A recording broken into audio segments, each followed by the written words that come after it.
Et bonjour à tous ceux et à toutes qui nous ont rejoints. On est en live, pas depuis chez Bruce, mais avec Adeline aujourd'hui. Je vois encore quelques participants qui viennent juste de se connecter. Donc merci de nous rejoindre. Euh, Aujourd'hui, le but de ce webinaire qui est une première pour Bruce cette année sera bonjour Nicolas, et bonjour Laure, sera de parler justement de cette reprise en hôtellerie et en restauration. Un, un grand sujet finalement sur cette année. Donc merci Adeline de nous avoir rejoints. Adeline, on va te présenter d'ici quelques instants, alors que je vois sur le chat toutes les choses qui s'activent. Pour très rapidement vous présenter le webinaire, on va passer assez rapidement sur les présentations de moi, Adeline, et puis de la société Bruce, qui est une agence d'intérim et de recrutement. Mon équipe se spécialise dans l'hôtellerie et la restauration. Et sur ce format de webinaire, vous allez voir, vous avez sur votre droite normalement une fenêtre de chat. Vous pouvez interagir avec les membres de l'équipe de Bruce, avec les membres donc les Adeline et moi-même qui pouvons voir vos chats. Vous pouvez poser des questions. Nous pouvons vous soumettre des questions également via des sondages auxquels vous pouvez répondre, et vous pouvez interagir également avec des emojis. Donc sur le bas de votre écran, vous pouvez nous donner votre état d'âme en live. Donc voilà. Très brièvement, je pense qu'on va pouvoir commencer, Adeline. On a suffisamment de personnes qui sont connectées. Alors, je vais commencer pour ma part. Donc, moi, c'est Guillaume et je suis le responsable de la partie hôtellerie et restauration chez Bruce. C'est une équipe importante chez Bruce. En tout cas, l'hôtellerie et la restauration, c'est un des métiers principaux sur lequel la société a commencé en 2016. Adeline, si tu nous parlais un tout petit peu de toi. Pas de souci, bonjour, je m'appelle Adeline, je suis la directrice talent et culture de l'hôtel Molitor, situé dans le 16e arrondissement. Molitor, ce n'est plus qu'une piscine, c'est un hôtel qui a ouvert il y a 7 ans maintenant. Et avant cela, j'ai fait l'ouverture du Pullman de Roissy-Charles de Gaulle pendant 4 ans. Et avant cela, j'étais en ressources humaines toujours pour le groupe Marriott, dans lequel j'ai travaillé au Marriott de Roissy-Charles de Gaulle et également au Renaissance Paris-Vendôme. Donc, ça fait 15 ans que je suis dans les ressources humaines. Et aujourd'hui, donc, ça va faire 7 ans que je suis au sein du groupe Accor. Voilà. Bah, super, une grosse expérience donc. Et moi, je me rappelle parce qu'on s'est rencontrés, toi et moi, c'était sur le Pullman Roissy Charles de Gaulle. Tout à fait. Il y avait à l'époque un gros enjeu de marque employeur pour faire venir les talents Sur Roissy. sur Roissy, absolument. Ouais. Et c'est un très très bel établissement avec une superbe cuisine. Et c'est vrai que c'est un établissement qui se démarquait beaucoup, en tout cas sur la zone de Roissy. Ouais. On y reviendra sur la marque employeur, autant du Pullman que celui du Molitor. Parce que l'ouverture du Molitor, effectivement, il y a presque 10 ans, c'était un gros événement de cet hôtel, enfin cette ancienne piscine qui était en friche et qui maintenant est un superbe hôtel 5 étoiles. J'avoue que c'était une transformation assez significative et puis maintenant qu'il jouait d'une marque employeur, enfin d'une marque en tout cas assez importante, et tu nous parleras de comment tu as pu toi la transformer en marque employeur et puis valoriser justement ce patrimoine pour faire venir des collaborateurs dans tes équipes. Mm. Alors moi très brièvement je vais passer sur la partie de Bruce, en tout cas la raison pour laquelle Bruce est une agence qui s'est créée. Pourquoi est-ce qu'on fait ce webinaire aujourd'hui? Donc Bruce est une agence d'intérim et de recrutement. Donc nous, ce qu'on fait, c'est qu'on recrute des collaborateurs un peu de partout en France pour les mettre à disposition de nos clients hôteliers. Alors ça peut être des hôteliers, des lieux d'événements, ça peut être des cuisines collectives, etc. Donc on met ces personnes-là à disposition des hôtels, et donc on est très souvent sollicité par soit les directeurs d'établissement, soit les RH pour nous demander soit des conseils en recrutement, soit leur mettre à disposition du personnel, etc. Voilà. Donc, plusieurs verticales chez Bruce, hein, de l'hôtellerie et de la restauration. Certes, on fait de l'industrie, de la logistique. Voilà, on est un peu diversifié, mais pour le coup, là, on va parler exclusivement d'hôtellerie et de la restauration, et on va parler justement de ces recrutements sur ce marché-là, qui est quand même particulier. Et on va l'évoquer avec toi. Donc nous, notre mission, très concrètement, ça va être de rendre le marché de l'emploi qui est plus accessible, plus juste pour l'ensemble des postulants. On a plein de partenariats, par exemple, avec des entreprises comme les cuisines de Thierry Marx, cuisine mode d'emploi, qui permettent justement de rapprocher des gens qui peuvent être loin de l'emploi vers les métiers de l'hôtellerie et de la restauration. Alors j'ai une question de Bilal qui me demande si je suis pas responsable de l'industrie. Donc moi je m'occupe de la partie hôtellerie et restauration. Donc voilà, si vous avez d'autres questions, vous n'hésitez pas dans le chat. On va garder ça, dans tout au cours de l'événement. Et donc voilà, donc le but de Bruce, c'est quand même voilà de rapprocher des gens de l'emploi de l'hôtellerie et de la restauration, de l'emploi industrie, de l'emploi logistique, etc. par des formations, par des organismes qui sont spécialisés dans le domaine. Adeline, moi, ce que je te propose, c'est que on passe, parce que c'est la raison pour laquelle beaucoup de personnes nous ont rejoints, c'est qu'effectivement, on puisse discuter directement de ce que toi, tu as pu mettre en place sur le Molitor pour, commencer justement à préparer cette saison estivale qui va être particulière, hein, parce que c'est une réouverture. Ça fait 1 an que finalement les collaborateurs peuvent être chez eux, que les collaborateurs sont loin du métier, que les clients ne vous ont pas vu. Donc voilà, est-ce qu'on peut parler, tout à l'heure on parlait du Pullman et de sa marque employeur. Comment est-ce que tu as préparé là cette reprise? Comment est-ce que tu as recréé la marque employeur du Molitor là début 2021? Et est-ce que justement tu as mis en place des actions particulières pour réintégrer, remobiliser tes équipes cette fois-ci? Oui, alors je vais parler de mon expérience personnelle, donc forcément, j'ai pas la science infuse non plus. C'est des choses que nous avons mis en place au sein du Molitor. Peut-être que ça peut marcher aussi sur d'autres hôtels. Voilà, mais c'était important pour moi, effectivement, c'est important de partager les bonnes pratiques. Donc, pendant ces mois de fermeture, puisque nous avons fermé pendant quasiment 7 mois à Molitor. On a réouvert le 3 mai. Ce qui était important pour nous, c'était de garder le lien et pas de couper tout lien avec les équipes. Donc, on avait mis en place tous les 15 jours un call avec les équipes par visioconférence, puisque c'est la nouvelle pratique aujourd'hui.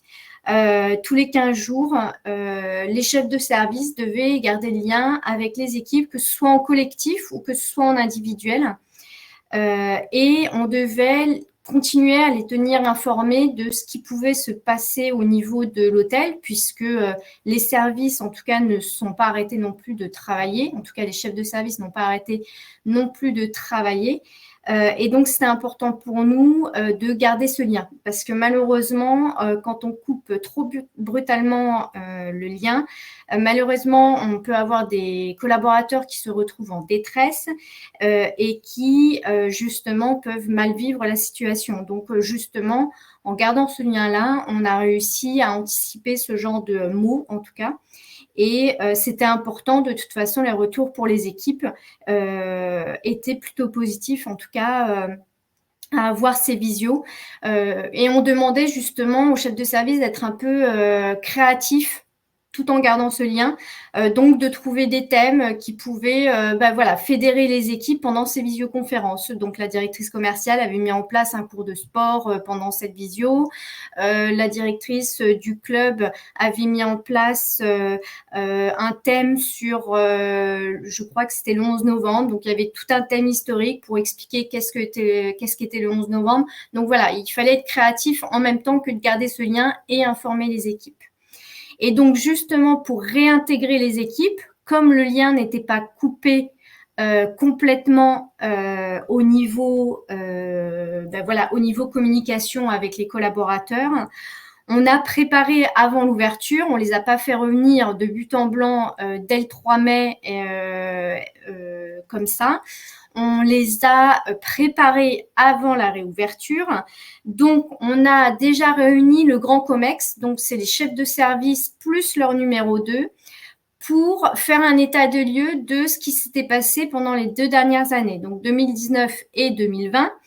On a fait un état des lieux sur les tops, les flops, les freins qu'ils ont rencontrés en termes de qualité d'expérience client.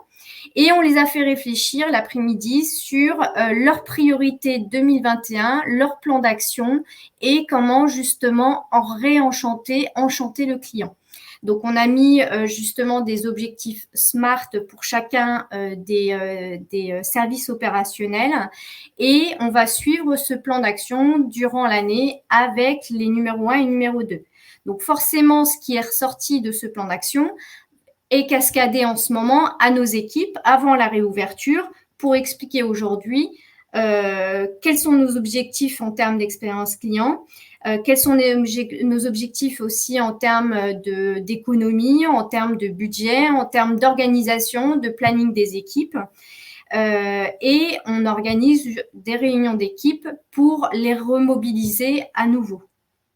Pour les réintégrer aussi, on a mis en place et on a créé une formation suite à un audit que nous avons eu concernant nos standards LQA, puisqu'on a des standards au sein de l'hôtel, on fait partie d'un gros groupe. On a créé une formation et là, on est en train de former toutes les équipes sur une formation de 2 heures sur justement les bonnes pratiques à avoir pour personnaliser l'expérience client et les choses à ne pas faire. Quelle réponse on peut apporter sur telle ou telle situation. Donc, il y a énormément de jeux de rôle pour cette formation également. Et ça permet aux équipes de se remettre forcément dans le bain pour cette nouvelle ouverture. Donc, c'est important, effectivement, de ne pas forcément faire revenir les équipes de but en blanc, mais je pense que ça, tout le monde peut-être l'avait intégré, et de les remobiliser grâce à ces formations, grâce à ces réunions d'équipe, grâce à ces jeux de rôle, ces mises en situation, pour que les équipes se remettent dans le bain petit à petit. Justement, Adeline, ça n'aurait pas forcément pu être évident pour tout le monde de garder cette mobilisation pendant le confinement, en tout cas pendant une période qui est particulière. On croise les doigts pour le coup que tes conseils, en tout cas sur la mobilisation pendant le confinement, n'aient plus à servir pour notre secteur, parce que je pense qu'on en a vu assez jusqu'à présent.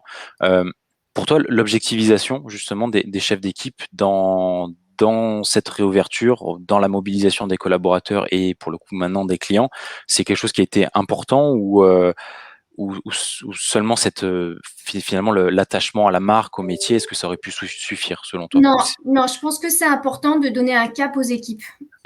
C'est important de donner un cap aux équipes, de leur fixer des objectifs pour justement pouvoir les suivre au fur et à mesure sur l'année. Donc, nous, on a mis en place des réunions mensuelles en termes de qualité d'expérience client pour suivre les objectifs qui ont été mis en place suite à ce grand COMEX et que les chefs de service cascadent également auprès de leurs équipes justement l'état des lieux de où on en est au niveau de nos objectifs en termes d'expérience client. Mais je pense que naviguer à vue comme ça en se disant bon ben voilà le client on va le faire arriver, on verra bien comment on arrive à se débrouiller, ça ne marche pas. C'est important de fixer des objectifs dès le départ. Que ce soit en termes économiques, que ce soit en termes expérience client, que ce soit en termes collaborateurs aussi, parce qu'il y a une expérience collaborateur également. Pour moi, l'expérience client est la même que l'expérience collaborateur. Donc c'était important en tout cas de bien mettre, de bien rendre carré tout ça par ces objectifs qui peuvent être mesurables également dans le temps, quoi. D'accord, ok, super.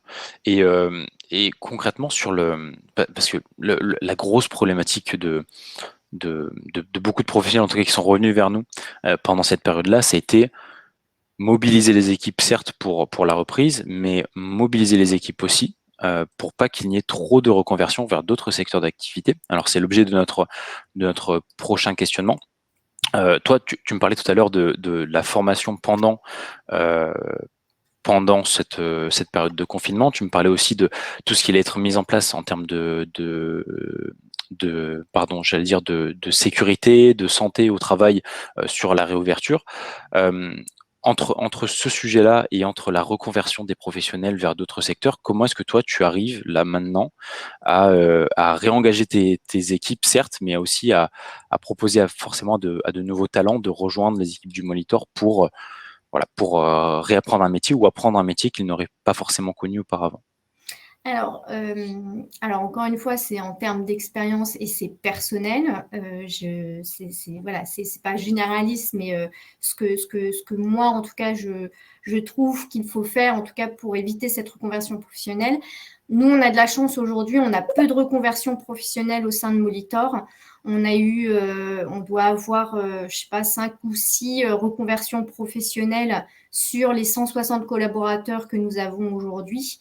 Peut-être qu'il y en aura d'autres dans le futur, hein, puisqu'on réouvre, donc forcément, on va à nouveau avoir des plannings où on va devoir travailler en horaire décalé, on va devoir travailler samedi et dimanche et les jours fériés. Mais je pense qu'en effet, on le voit tous, on était déjà en pénurie de main-d'œuvre avant la crise sanitaire. On l'est encore plus aujourd'hui, puisqu'on a beaucoup de reconversions professionnelles dans l'hôtellerie-restauration. Et ça, on le voit beaucoup dans les articles, en tout cas de journaux spécialisés, notamment l'hôtellerie-restauration. Et je pense qu'il va falloir se poser les bonnes questions, en tout cas, quant à l'hôtellerie classique et notamment, on commence tous à en parler, à mettre la main dedans, hein, même effectivement notre PDG Sébastien Bazin, il va falloir effectivement plus reconnaître et valoriser les métiers de l'hôtellerie-restauration. Parce que c'est des métiers pénibles, que parfois, effectivement, on utilise encore les horaires de coupure. Je pense que les horaires de coupure vont devenir has-been et n'attirent plus du tout les jeunes talents, puisqu'aujourd'hui, les jeunes talents privilégie la balance vie privée, vie professionnelle que ceux qui avaient effectivement voilà, les baby-boomers ou même ma génération.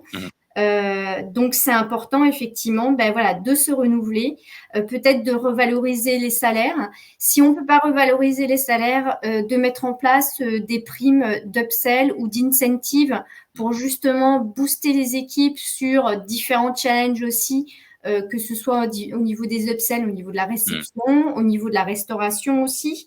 Il va falloir aussi peut-être être inventif sur des systèmes de planning où on met en place des rotations sur 4 jours de travail, 3 jours de repos, tout en respectant encore une fois le code du travail, puisqu'on a des horaires à respecter aussi en termes de planification. Des carences, etc. Absolument. Exactement, ouais. Mais il va falloir effectivement être inventif et proposer ce genre de solution. C'est aussi, voilà, c'est vrai que dans l'hôtellerie classique, on avait un certain grooming à respecter. Aujourd'hui, le lifestyle est en train de faire un petit peu son explosion au niveau de l'hôtellerie-restauration. Donc, c'est vrai que nous, à Molitor, on autorise aujourd'hui, on autorise la barbe, on autorise les tatouages, on autorise les piercings. Donc, voilà, c'est peut-être des choses sur lesquelles aussi les jeunes talents n'ont pas envie de couper aussi. C'est important pour eux de garder leur personnalité, c'est important. Et aujourd'hui, c'est vrai qu'on perd en compétences au niveau de l'hôtellerie-restauration et qu'il faut aller trouver les étudiants. Les étudiants qui sont quand même une main-d'œuvre intéressante aussi. Moi, je le vois. Aujourd'hui, je recrute pour ma saison estivale. C'est énormément d'étudiants que j'ai recrutés. Et ces étudiants, certes, ils peuvent être parfois moins qualifiés, mais ils ont un savoir-être qui est tout autant super qu'une personne qui est qualifiée. Et certes, il faut accorder plus de temps à accompagner et à former ces jeunes talents. Donc, c'est important effectivement d'aller peut-être chercher son vivier sur des salons, sur les jobs d'été, aussi sur des salons qui sont plus généralistes aussi que l'hôtel et restauration. Avoir des canaux de sourcing plus généralistes aussi. Moi, j'ai vu la dernière fois à la télé, il y avait un chef d'entreprise qui avait créé en fait un site d'emploi qui s'appelle Swap Your Job. Et en fait, vous pouvez, comme les sites de rencontres, vous pouvez effectivement créer votre job, votre offre d'emploi. Et les personnes qui se sont inscrites sur ce canal d'emploi, vous les trouvez juste à côté effectivement de votre hôtel en fait. Donc voilà, c'est peut-être des canaux qu'il faut développer. Et, il y a aussi, ce qui est important, c'est qu'on fait beaucoup appel à nos extras. Il faut peut-être aussi les fidéliser un peu plus, les reconnaître, les valoriser un peu plus aussi, que ce soit en termes de taux horaire, mais aussi de reconnaissance, bienveillante également, c'est important. Et également, je pense que c'est important, on le met toujours en secondaire, mais les espaces collaborateurs, je pense que c'est primordial que de les garder aussi, c'est peut-être idiot, mais de les garder propres, de les garder bien entretenus, d'avoir des vestiaires aussi quand on peut. Je sais que la place est chère à Paris aussi, d'avoir des vestiaires, des douches qui sont bien entretenus également. Je pense que, je le disais tout à l'heure, l'expérience collaborateur doit être tout aussi importante que l'expérience client. Donc, si vous faites venir des collaborateurs, que vous avez aucun espace pour qu'ils se changent, que vos vestiaires sont pas propres, pas entretenus, ça donne pas envie de rester pour les collaborateurs. Donc voilà, donc c'est peut-être des solutions effectivement à envisager. Moi, je vous l'ai dit, je n'ai pas la science infuse, mais c'est peut-être des solutions qui pourraient éviter la reconversion professionnelle et effectivement repenser un peu les codes de l'hôtellerie classique et revoir un peu nos business models. Mais aujourd'hui, il va falloir attirer à nouveau les jeunes talents et c'est important de se poser en tout cas ces questions-là. On avait très justement, assez récemment, donc on a un partenariat avec plusieurs écoles en Île-de-France. Très récemment, on a organisé avec l'un d'entre eux ce qu'on peut appeler un webinaire job dating. Et effectivement, c'était une grande question de la part de la plupart des étudiants, c'est où est-ce qu'on va, qu'est-ce qu'on fait en 2021. Donc il y avait effectivement cette inquiétude de la part des jeunes. Et je retiens que un des points principaux, c'est justement de pouvoir réintégrer les jeunes, les former aussi au métier. Donc le deuxième point important, la valorisation du métier en soi, et puis aussi des salaires, parce que je pense que ça a été un point quand même de friction. Alors déjà en 2019, avant la crise, c'était un point qui était déjà assez conflictuel. En tout cas, on en parlait suffisamment auprès de l'UMIH, etc. Il y a voilà, pas mal d'organisations professionnelles qui disaient voilà, malheureusement, on jouit d'une mauvaise réputation en France pour justement la complexité de notre métier, le fait qu'effectivement, il y ait beaucoup de contraintes. Et je pense pas, justement, parce que tu évoquais tout à l'heure une problématique qui pouvait être générationnelle. Alors c'est vrai, mais on remarque effectivement des gens de l'autre génération, de ta génération, qui finalement, eux aussi, comptent avoir une balance vie privée, vie pro, qui est importante. Et en fait, je trouve que c'est plutôt un changement complet de paradigme sur le marché du travail. Donc c'est agréable. C'est pas que les jeunes finalement qui poussent dans ce sens-là. C'est tout le monde qui a envie d'avoir un job avec une vraie mission, des vraies valeurs, etc. Et alors, moi, je voulais rebondir sur une question en plus de ça, c'est que justement, si malgré les efforts qu'on fait alors pour supprimer les coupures, supprimer une partie des contraintes, etc., parce qu'il y en aura toujours en hôtellerie-restauration, c'est quand même un métier de service, c'est une vocation. Est-ce que si jamais on n'arrive pas à garder finalement les gens qui ont envie de rester dans ce métier-là, comment est-ce qu'on peut aller chercher, alors tu l'évoquais tout à l'heure avec des job boards plus généralistes, mais comment est-ce qu'on peut aller chercher des gens d'autres secteurs pour les faire venir dans l'hôtellerie et la restauration? Qu'est-ce qui serait, selon toi, les points forts de notre métier pour pouvoir dire à quelqu'un qui travaillait en banque, qui travaillait dans un centre de relations clients, qui travaillait sur un entrepôt logistique, de dire venez travailler en hôtellerie et restauration, venez vous former au métier? Aujourd'hui, en fait, on le disait, l'hôtellerie-restauration, c'est un métier passion, c'est un métier de contact.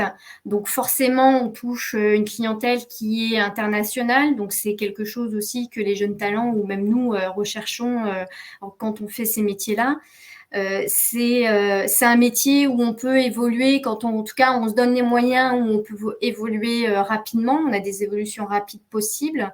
C'est un métier où où on peut être également polyvalent, on peut toucher à tout. On peut être au début travailler en hébergement pour ensuite aller en restauration et un jour se retrouver DM d'un hôtel. Mm. Donc, en tout cas, c'est ce genre de choses qu'il faut mettre en avant quand on parle de marque employeur, quand on va dans les écoles ou quand on va sur les salons, c'est important de parler de la polyvalence de nos métiers, de cette évolution rapide quand on se donne les moyens, de rencontrer de l'international, des clients internationaux, de pouvoir échanger ce contact humain. Et puis aussi, enfin, le voyage, l'hôtel et restauration, ça évoque le voyage également. Donc, quand vous travaillez en hôtel et restauration, vous pouvez voyager partout dans le monde, en tout cas sur les services opérationnels. C'est sûr, un peu moins en ressources humaines, mais en tout cas, quand vous travaillez dans l'opération, voilà, la main-d'œuvre, en tout cas en France, est reconnue. Donc, c'est une main-d'œuvre aussi qui est recherchée.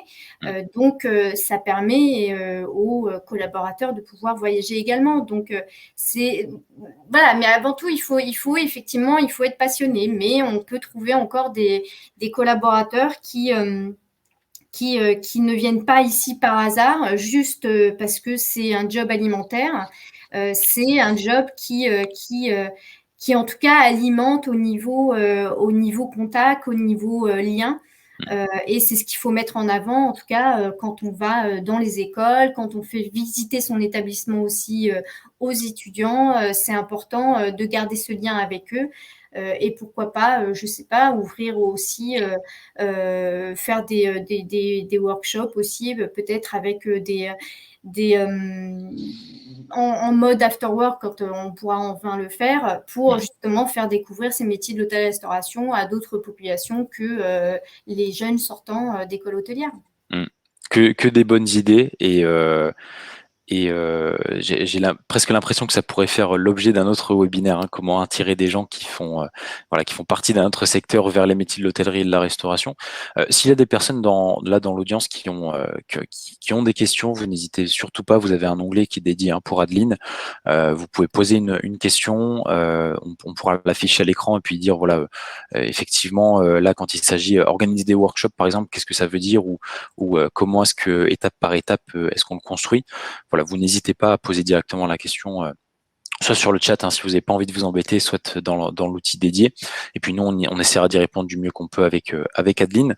Adeline, moi j'avais justement une question, c'était alors ça va rebondir finalement sur notre question suivante, la slide qui vient après, c'est que on a parmi notre auditoire et puis de manière générale chez nous, nos clients, on a beaucoup d'hôtels qui sont indépendants, qui n'ont pas ton expertise en ressources humaines, qui n'ont pas la chance d'avoir de service des ressources humaines.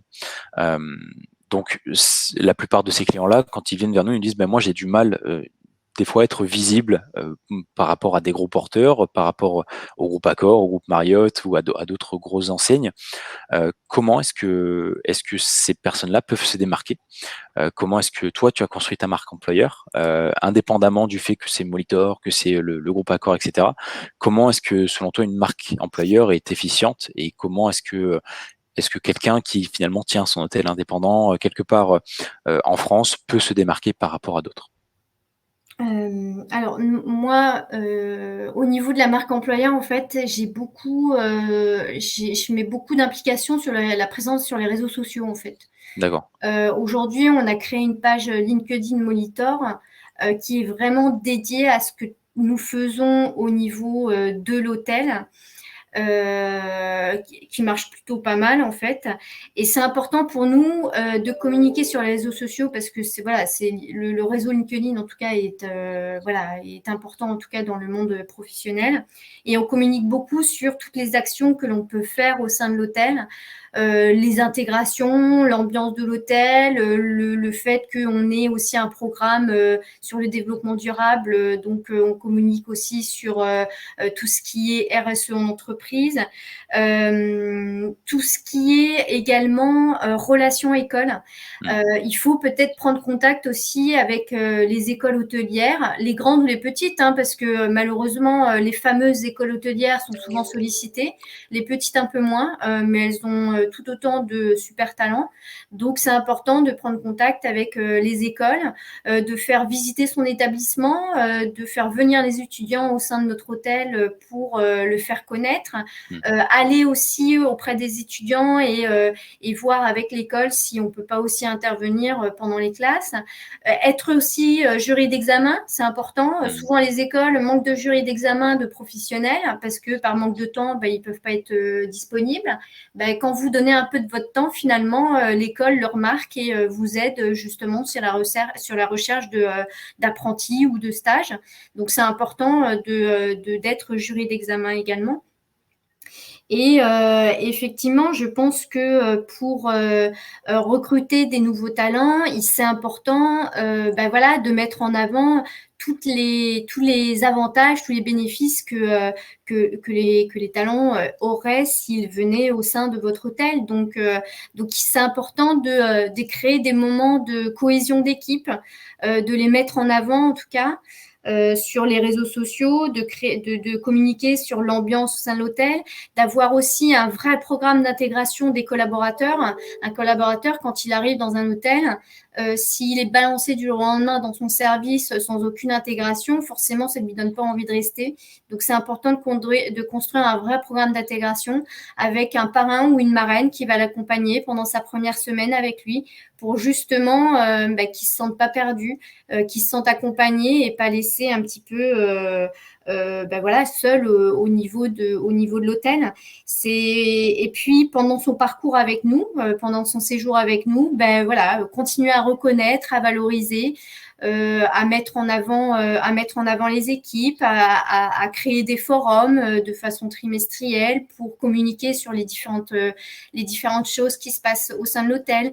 C'est important aussi voilà, d'avoir des réunions d'équipe qui soient collaboratives. Aujourd'hui, c'est important d'écouter toutes les idées. C'est pas que du top-down, c'est important voilà, d'écouter les idées qui viennent aussi des équipes parce qu'elles peuvent avoir des super idées. Et ça, ce genre de choses, c'est hyper valorisant. Et souvent, les équipes sont contentes de se dire, tiens, on m'a écouté et l'idée que j'ai émise est en place. Donc, je vais en parler autour de moi. C'est un hôtel qui m'a écouté et qui fait évoluer ses collaborateurs. Donc, voilà, c'est tout ce genre de choses qu'il faut mettre en avant. C'est vrai qu'on parle souvent des contraintes en hôtellerie-restauration. Il faut aussi parler des choses positives que l'on met en place. On sait toujours dire quand quelque chose ne va pas, mais on ne sait jamais remercier. Donc, c'est important aussi de dire merci, tiens d'ailleurs. Mais c'est important effectivement voilà, de mettre en avant toutes ces choses positives que l'on peut mettre au sein de l'hôtel et pourquoi pas en tout cas de les partager sur les réseaux sociaux, d'en parler aux étudiants quand vous faites visiter votre hôtel ou quand vous allez dans les relations, quand vous allez dans les écoles. C'est important. En tout cas, la communication, pour moi, c'est le nerf de la guerre. Ouais. Plus on communique, plus on est vu. Même si on pense que c'est insignifiant, je pense que voilà, toutes les semaines, c'est important de faire un post et de communiquer sur des choses qui vous semblent en tout cas positives et qui peuvent donner aux nouveaux talents de venir chez vous, quoi. Absolument. Et tiens, justement, Adeline, tu avais une question de Juliette qui se demandait comment est-ce que tu intègres les collaborateurs au Molitor et très justement, elle se demandait si tu avais un système de parrainage. Puisque c'est un sujet qui intéresse, est-ce qu'on peut rentrer dans le détail là-dessus? Alors moi, j'avais une autre question concernant plutôt le temps alloué aux réseaux sociaux, etc. Enfin, vraiment, comment est-ce que tu intègres ça dans ta stratégie? Parce que on va prendre en considération quand même qu'il y a des personnes effectivement qui dans l'audience ne peuvent pas forcément allouer tout leur temps non plus à l'animation des réseaux sociaux ou à l'animation du réseau école, etc. Donc moi, je serais curieux de savoir comment est-ce que tu pourrais les conseiller sur combien de temps allouer, combien de temps ça peut prendre sur un mois, par exemple, en termes de charge de travail pour un directeur de restaurant, un directeur d'hôtel. Le système de parrainage, là, et pour répondre à la question de Juliette, le système de parrainage, actuellement, donc tu fais venir un collaborateur au Molitor. Combien de temps il prend ce parrainage? Combien de temps il dure? Et à quel moment toi tu évalues qu'il va être efficient ou finalement ou que le parrainage n'a pas fonctionné? Enfin, quelle est ta stratégie là-dessus? Alors, au niveau de la restauration, pour nous, c'est surtout en restauration qu'on a mis en place ce système de parrainage. Alors nous, en fait, quand on intègre un collaborateur, on a un système, on a ce qu'on appelle un onboarding experience. Et donc, quand le collaborateur arrive, il a déjà, avant son arrivée, il a un mail avant son arrivée, 2 ou 3 jours avant, qui explique à quelle heure il doit arriver, qu'il doit demander à la réception. Et on a pris une photo de l'équipe TNC pour dire, bon ben voilà, bienvenue au sein de l'équipe, on est super content de vous avoir. Vous arrivez à telle heure à la réception, vous demandez telle personne et on va s'occuper de vous et on a la photo de l'équipe. Donc déjà, le collaborateur est un peu surpris effectivement d'avoir cette welcome letter avant d'arriver. Il se sent attendu. Comme le client, il a besoin de se sentir attendu. Donc ça, c'est la première chose. Et quand il arrive, donc le matin, forcément, on a tout ce qui est documents administratifs. Donc on s'occupe de lui, il passe sa matinée en TNC. On a un déjeuner. Alors, malheureusement, en ce moment, le déjeuner avec les restaurants fermés, c'est compliqué. Mais on va reprendre ça. Il y a un déjeuner qui est fait à la brasserie urbaine avec son chef de service et les TNC. Et l'après-midi, on a ce qu'on appelle notre formation Brand Immersion. Donc, c'est l'histoire de l'hôtel. C'est important. Voilà, si on n'a pas ce genre de formation, de la créer, c'est pas compliqué. Ça peut prendre 1 heure ou 2 heures. Mais c'est important, voilà, peut-être de dire, bah voilà, vous rentrez dans tel hôtel, c'est ça son histoire, c'est ça l'histoire du groupe, s'il y a un groupe autour, voilà le COMEX, peut-être faire intervenir certains chefs de service pour que justement ils se présentent pendant cette Brain Immersion, parce que certes ils rentrent dans un service, mais c'est important qu'ils connaissent les membres, les chefs de service de l'hôtel, et on termine par une chasse au trésor au sein de l'hôtel. Donc voilà, donc c'est une façon ludique de découvrir l'hôtel. On pose des questions pendant cette chasse au trésor. Ça permet justement d'avoir un lien avec les différents collaborateurs de l'hôtel. Et on a donc le système de parrainage qui a été mis en place au sein de comment ça s'appelle, au sein de la restauration, parce que en fait en restauration ils sont très nombreux. Ils doivent être, je sais pas, une 60aine. C'est le service le plus gros de l'hôtel. Et donc, pourquoi ce système de parrainage? Parce que justement, ils sont tellement nombreux qu'on ne sait pas à qui se fier. Donc, en fait, souvent, c'est un des chefs de service ou un des numéros 2 qui est parrain ou marraine du nouveau collaborateur pendant les 2 ou 3 premiers jours. En fait, il sert de référent pour justement expliquer voilà, où sont les choses, où on doit badger, enfin les choses bêtes du quotidien, mais c'est important pour que justement le collaborateur puisse se mouvoir de façon positive au sein de l'hôtel. Après, on a des livrets d'accueil qui ont été mis en place au sein de, comment ça s'appelle, il y a des livrets d'accueil qui ont été mis en place au sein des différents services. Donc, nous, on a créé un livret d'accueil pour l'hôtel de façon générale, mais dans certains services, un livret d'accueil a été mis en place également vraiment propre au service. Et moi, aujourd'hui, j'ai mis en place également un suivi à 1 mois. Donc, 1 mois après son intégration, je revois tous les collaborateurs, enfin, je fixe des rendez-vous, ça dure 5-10 minutes.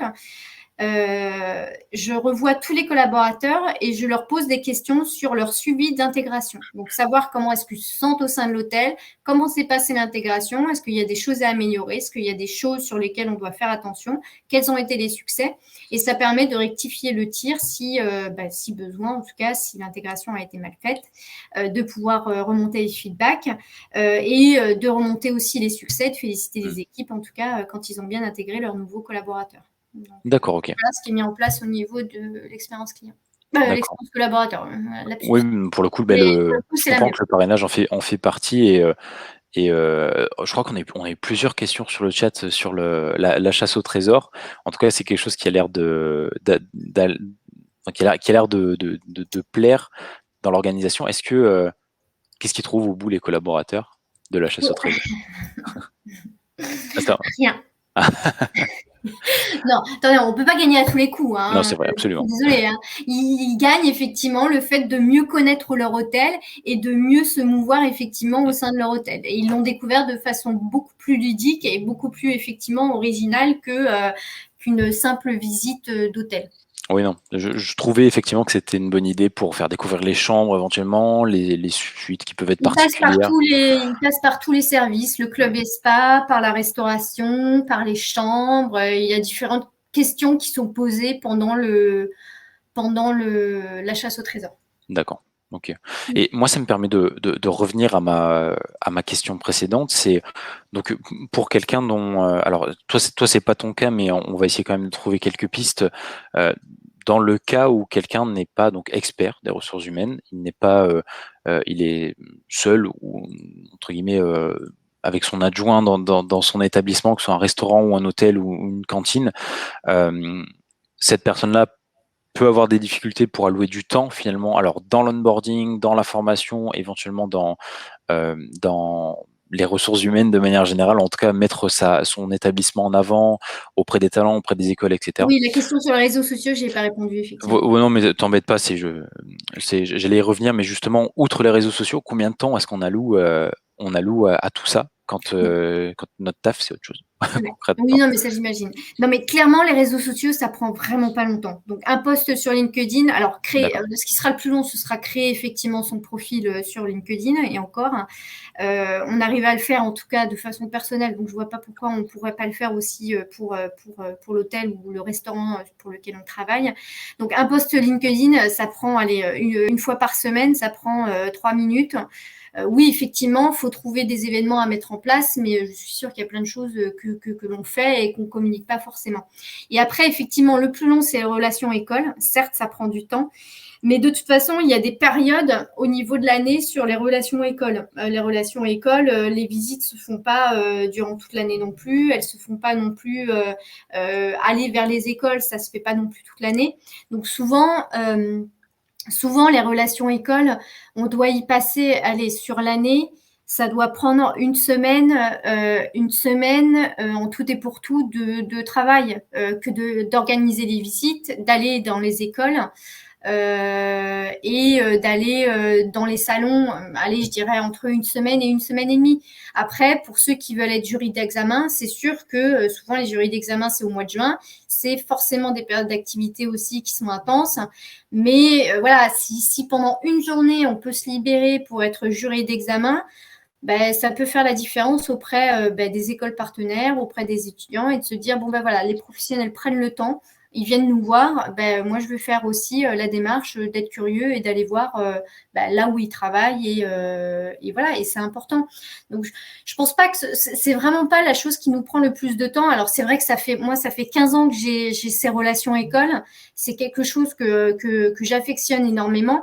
Donc c'est vrai que j'ai des contacts aussi aujourd'hui sur certaines écoles, c'est plus facile d'aller Mm. vers eux, c'est plus rapide.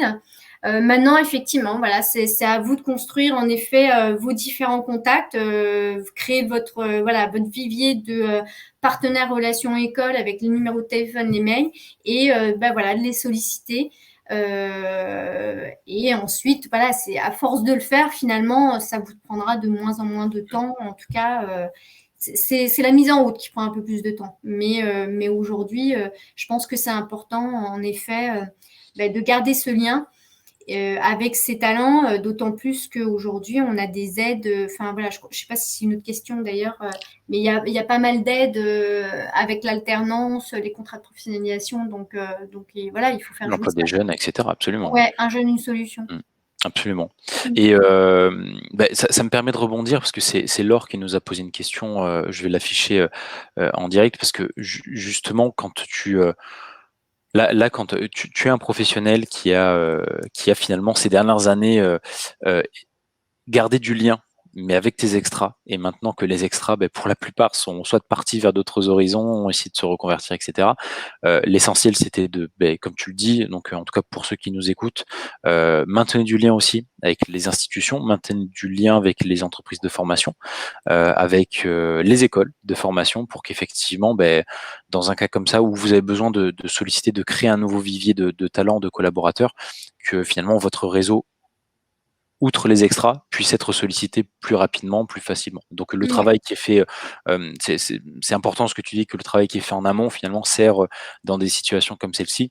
tout à Euh, fait. et Souvent, les étudiants cherchent des jobs, des jobs d'étudiants. Donc, qui viennent à l'hôtel, qui visitent, qui trouvent l'hôtel super sympa, mais qui aujourd'hui sont en études, peuvent rechercher des extras le week-end, le soir, et finalement nous donnent leur CV et on crée notre vivier aussi comme ça. Donc oui, c'est un travail qui prend du temps au début, mais une fois que c'est mis en place, une fois que vous avez les bons contacts, finalement, ouais, ça vous aide sur plusieurs points de vue, quoi. Ça marche. Et en plus, ça me permet, c'est parfait, ça me permet de rebondir sur la question de l'or, parce que c'est une question que nous, on se pose, nous, en interne, chez Bruce. Comment est-ce qu'on va gérer nos recrutements, justement, sachant que beaucoup de professionnels sont partis vers d'autres horizons? Comment est-ce qu'on réengage? Comment est-ce qu'on anticipe le nombre de recrutements qu'il y a à prévoir là sur la période estivale? En tout cas, comment est-ce que toi, tu as pu faire sur cette saison? Comment est-ce que tu Alors, as... c'est personnel, encore une fois, hein. Ouais. C'est Molitor, hein, je ne parle pas pour les autres hôtels. Alors nous, on a drastiquement revu à la baisse quand même le nombre de saisonniers. D'habitude, on employait 50. Depuis quand? Depuis 2020. En fait, en 2019, on a employé 50 à 60 saisonniers. Oui, on parle de saison à Paris, puisque on ouvre des points de vente exclusivement pour cette saison. Donc, on a le droit de parler de saisonniers. Donc, c'est des contrats saisonniers pour la saison d'été. Donc, puisqu'on a un rooftop qui est ouvert exclusivement pour ça. Et donc, d'habitude, on ouvrait pour 50 à 60 saisonniers. Depuis 2020, alors 2020, on a dû embaucher 5 ou 6 saisonniers. On a dû fermer un point de vente qui est le point de vente d'en bas, donc qui est fermé. Donc, le restaurant était fermé et on n'ouvrait qu'un seul point de vente. Et cette année, on va faire exactement la même chose aussi. En fait, plutôt que d'avoir 2 points de vente qui sont ouverts et qui marchotent, on préfère optimiser à fond sur les points de vente qui sont en extérieur. Donc, en plus, ça tombe bien puisque c'est les terrasses qui ouvrent d'abord. Donc, on va en effet ouvrir les points de vente en extérieur. Forcément, ça va diviser le nombre de saisonniers par 2. Et cette année, en fait, de 50 à 60, on est passé à 16 saisonniers. Donc, en fait, toutes les équipes qui travaillaient au restaurant vont monter au toit terrasse. Donc, il va y avoir de la polyvalence. Toutes les équipes banquets aussi, puisqu'on a quelques équipes qui travaillent au banquet, vont également, quand il n'y a pas de banquet, passer au toit terrasse. Donc, en fait, on privilégie dans ces moments-là beaucoup la polyvalence des équipes. C'est important aujourd'hui, c'est important effectivement de mettre en avant cette polyvalence, de pas rester sur le classique. Toi, tu es au restaurant, toi, tu es au room service. Non, les équipes vont devenir polyvalentes. De toute façon, c'est obligatoire. Et donc, on a réfléchi en fonction justement de cette balance économique, ressources opérationnelles versus activité. On a fait attention justement à réfléchir de quel point de vente on allait ouvrir, du nombre de staff dont on avait besoin, du nombre de staff qui étaient déjà disponibles et donc de privilégier cette polyvalence et en fonction du nombre de points de vente ouverts et d'optimiser ce point de vente à fond les ballons, de recruter le nombre de saisonniers face à ça. Et donc aujourd'hui, on est sur du CDD saisonnier. Donc, on est vraiment sur du CDD saisonnier et on continue à développer aussi nos équipes. Donc, malgré tout, on a quand même pris quelques stagiaires aussi. Je sais que pour les stagiaires aujourd'hui, c'est hyper compliqué de trouver des hôtels qui acceptent. Donc, nous, on a quand même, on a pris le pari aussi d'accepter des stagiaires, de continuer à les former. Sur le terrain aussi, et donc on a ouvert pour l'hôtel 4 postes de stage au niveau de l'hôtel. Donc voilà, pour accompagner aussi les équipes, les former sur le terrain, que ce soit au niveau du club 1929, donc ça c'est le restaurant des membres, et également du toit terrasse. Donc voilà. Mais je pense qu'effectivement, avec nos plannings cette année, avec cette saison estivale sur laquelle effectivement les choses sont incertaines aussi, il va falloir mettre en avant cette polyvalence des équipes et puis effectivement faire des contrats courts au début et qui sait confirmer des contrats courts, des contrats de CDD, les confirmer en CDI, si effectivement l'activité le permet à nouveau dès le mois de septembre ou dès le mois d'octobre. Mais aujourd'hui, moi, mes équipes banquets vont travailler au restaurant, mes équipes du room service sont polyvalentes également pour faire du banquet. Donc oui, c'est de l'accompagnement, c'est de la formation parce que c'est pas le même métier, ça c'est sûr. Il faut savoir vendre aussi. Donc moi, mes chefs de rang, c'est pas que des porteurs d'assiettes. Il faut également que ce soit des commerciaux. Donc ouais, c'est un accompagnement aussi qui est fait en amont. En tout cas, c'est en ce moment qu'on les forme pour justement être efficace et optimum sur ce rooftop, en tout cas sur ce point de vente qui sera en plein air, quoi. Bah, on a hâte de voir ça en tout cas. Je sais que le rooftop rouvre dès ce 19 mai. Dès J'imagine que demain. j'imagine que vous avez déjà beaucoup de clients et on a Ouais. hâte de retrouver le bassin du Molitor aussi qui est quand même assez emblématique. Outre la polyvalence sur le restaurant, Adeline, on en parlait hier, on faisait nos devoirs, toi et moi, pour la préparation de ce webinaire, sur la réception. Parce que beaucoup de nos clients, de nos auditeurs aussi, n'ont pas forcément un gros restaurant, ils ont une petite réception et puis un service de petit déjeuner, un service de room service. On en parlait hier, Accor avait lancé, je crois qu'il y a déjà 2 ans, ça commence déjà à dater un peu, sur certains hôtels pilotes, les solutions de False Mobility. Donc False, c'est le PMS des Ibis principalement, des Mercure, il me semble aussi, où il y en a une grosse partie qui utilise Opera. Mais bon, False Mobility, c'est on enlève la réception et puis nos réceptionnistes, ils ont une sorte de téléphone, Polyvalent, ouais. de smartphone, et puis il n'y a plus de desk finalement à l'accueil, ils viennent accueillir directement les clients. Comment est-ce que cette polyvalence-là, elle se traduit également chez toi, au Molitor, en tout cas sur la réception? Alors, je précise, tu n'es pas concerné par False Mobility, hein, mais Non, non, non, c'est juste non. un point. Mais aujourd'hui, en fait, on avait deux services. On avait un service de réception et un service de conciergerie. On a supprimé la conciergerie puisque en fait, la réception était tout à fait capable de conseiller clients aussi sur ce qu'il y avait autour, sur ces demandes qui étaient plus typiques conciergerie. Donc, on a formé des équipes de réception qui se trouvent plus valorisées aussi que de faire que du simple check-in, check-out. Donc, c'est important, justement, elles peuvent créer ce lien avec le service de conciergerie, avec avec justement ces tips avec les clients. Donc, on a supprimé le service conciergerie. Et aujourd'hui, en fait, c'est un bloc de réception. Alors, il y a toujours un desk qui existe qui s'appelle conciergerie. Mais aujourd'hui, c'est plus notre équipe guest experience, puisque nous, on a une équipe d'expérience client qui, elle, est vraiment très polyvalente, qui passe du housekeeping en réception au F&B, qui est vraiment là pour l'expérience client, donc qui suit le client de A à Z, qui personnalise le séjour client. Et la réception, aujourd'hui, a réintégré les chasseurs bagagistes voituriers au sein de leurs équipes. Et aujourd'hui, ils sont polyvalents. En fait, un chasseur bagagiste voiturier, on peut, en tout cas pour ceux qui sont volontaires, ont été formés sur les check-in, check-out, donc peuvent aider également la réception par rapport à ça, peuvent conseiller aussi le client sur un restaurant, sur des types de conciergerie aussi. Donc, en fait, on a cherché cette polyvalence. Et en fait, moi, j'ai vécu aussi au Pullman en Roissy cette polyvalence encore plus, puisque moi, je n'avais pas de service conciergerie, réception, chasseur bagagiste. En fait, j'avais un système où mes réceptionnistes étaient des welcomers. Donc, c'était le service du pôle welcome. Et le pôle welcome était polyvalent. Il était à la fois agent de réservation, il était réceptionniste, il était chasseur bagagiste, il était voiturier et il était concierge.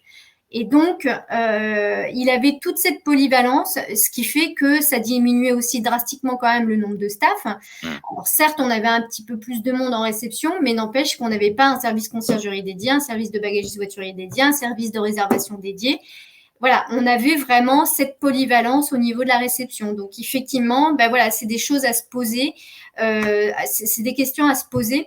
D'autant qu'en plus, on n'avait pas ce desk qui vous coupe avec le client, qui Ouais, coupe visuellement, effectivement ouais, ce lien avec absolument. le client. On avait une grande table qui permettait justement au client de venir. Le client était proche de vous, ça permettait de créer du lien.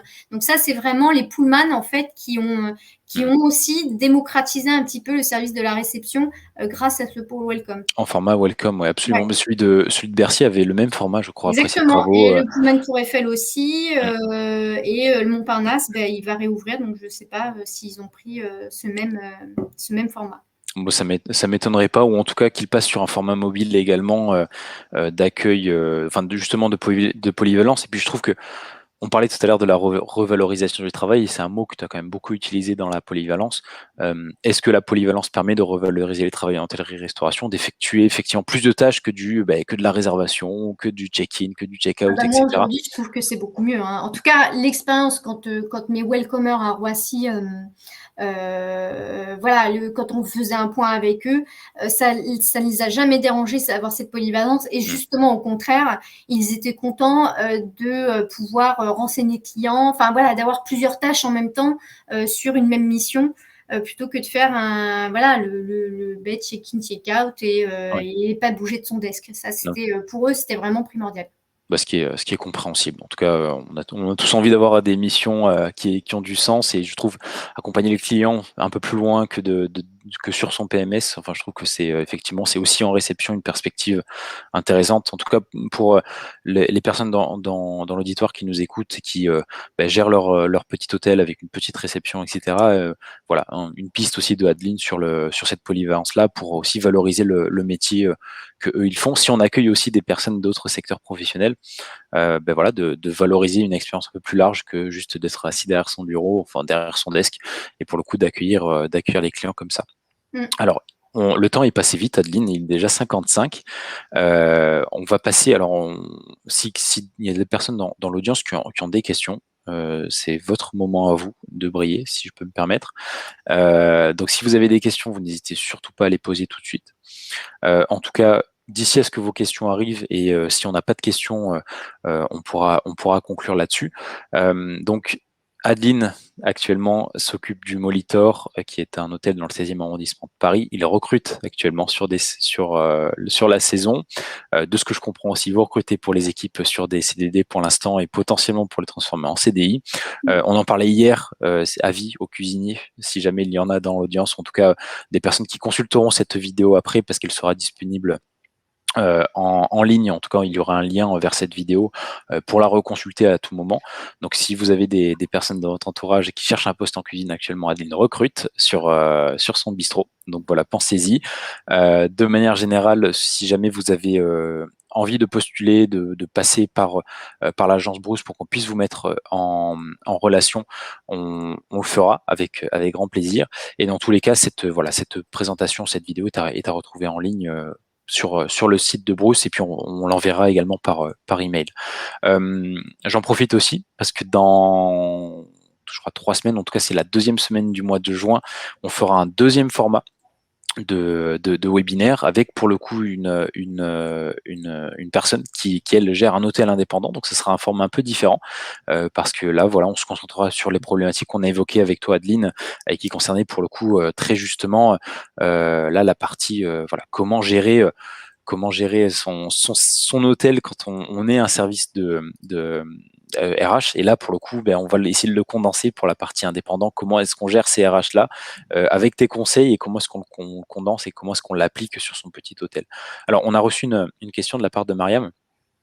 Qui s'est demandé, c'est vrai qu'on n'a pas répondu pour ce service-là. Pour le personnel d'étage, Adeline, comment est-ce que ça se passe? Alors, nous, on a intégré il y a peu le personnel des étages. Nous avions avant un système de sous-traitance et on a préféré finalement, alors on a fait le sens inverse, on a préféré intégrer les équipes pour justement augmenter la qualité, impliquer les équipes parce que quand vous êtes interne, vous êtes beaucoup plus impliqué sur l'expérience client, la qualité de votre travail.